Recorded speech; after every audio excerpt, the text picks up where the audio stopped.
Hey everyone, welcome back to the channel. In today's video, I'm going to show you how to record audio only MP3 in OBS. It's really simple and easy. First thing what you have to do is, of course, you have to open the OBS application in your PC or laptop, and then you have to do just simple steps. So first of all, what you have to do is just go to settings, then select this output and change the output mode to advanced.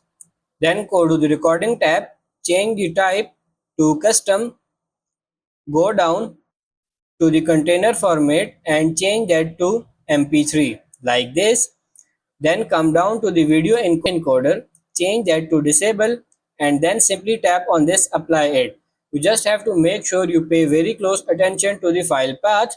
It ended up putting mine in a different place than I had originally designated.